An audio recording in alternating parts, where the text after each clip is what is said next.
Dear daughter, you are not owned by your anxiety. I've spent several hours now trying to figure out what to say in this video or a rigid routine on how to get completely rid of your anxiety. And to be honest, after filming this about 60 times, God just had to gently remind me that there is no formula.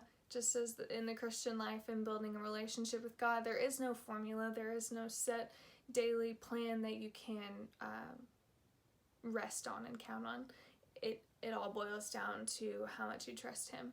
And I believe that on this word of anxiety, I am called to just kind of give a word of encouragement.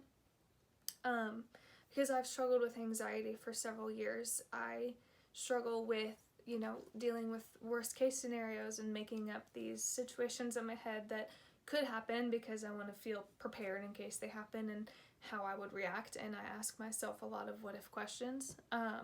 And just get so trapped up in these moments of pure anxiety where I lose my trust in God and lose my knowledge that He is in control. And I kept coming back to this verse in Isaiah. It's Isaiah 55, verse 9.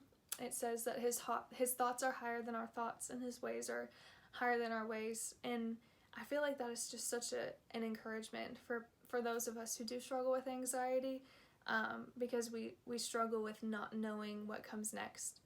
I do that a lot. I like to know the plan. I like to know how things are going to line up. And a lot of times God will hide those things from us, with good reason, more than likely. And coming into a place of agreement with that verse of saying, you know what, God, your ways are higher than mine. Your thoughts are so much higher than mine. Gives me a lot of comfort and gives me a lot of peace for things that are to come. I find in crazy situations like we're living in right now, I don't fear the future because I have kind of solidified in my soul that, whatever happens, God's in control. I'm not in charge here. If I was in charge, that would be probably more of a hot mess than it already is. I think that, coming to that place within myself and with the Lord saying, you know what, I'm going to trust you no matter what happens.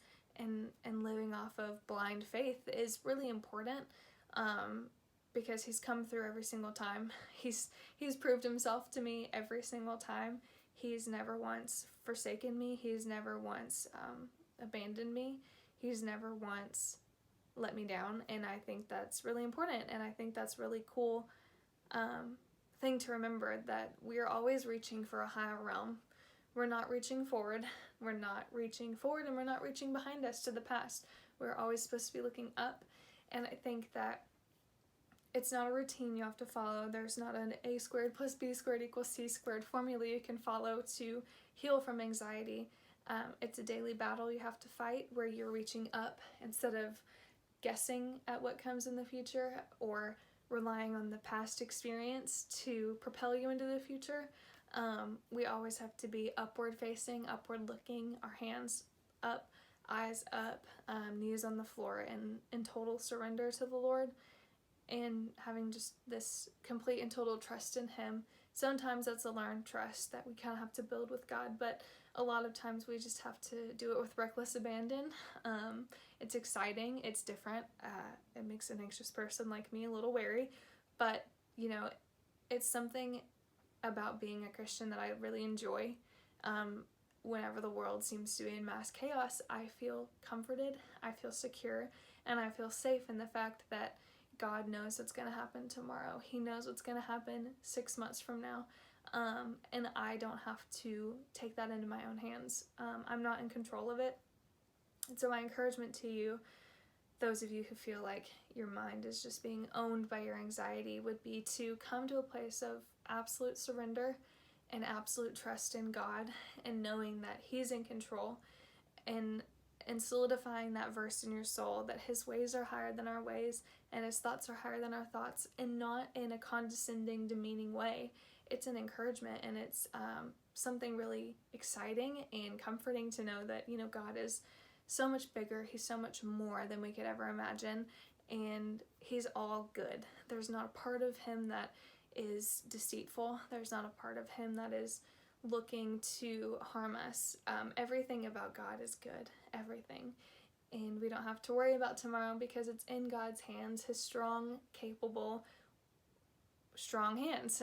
We don't have anything to worry about, and that's what calms my soul in a time like this. That's what quiets the anxiety in my brain, is knowing that I have no fear for tomorrow because God's got it. I have enough things I need to focus on today, and one of the things I need to focus on is going into war, and memorizing the Bible and letting those stories settle in my heart, and trusting in God completely, blindly, and knowing that he's got it.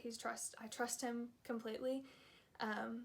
So if you're looking to kind of be healed from your anxiety, don't be looking for a formula. Don't be looking for an outline. Just trust God. Let it be a daily surrender, and come to a place within yourself where you say, you know what? I'm stepping out of agreement with the lie that I can control it. Stepping out of agreement with the lie that maybe God's out of control. I'm stepping out of agreement with the lie that the world is out of God's hands, and coming into agreement with, God's got it. He's our comfort, he's our peace, and he is going to see us. He sees and hears every cry that we give to him. He's not ignoring you, and he's got it. He's in control. I don't know who needs to hear that today, but he's in control. He's got it, and there's no need to worry about tomorrow, because he's given you things to do for today. So just open your eyes and ears and listen. Take things on a day-by-day basis.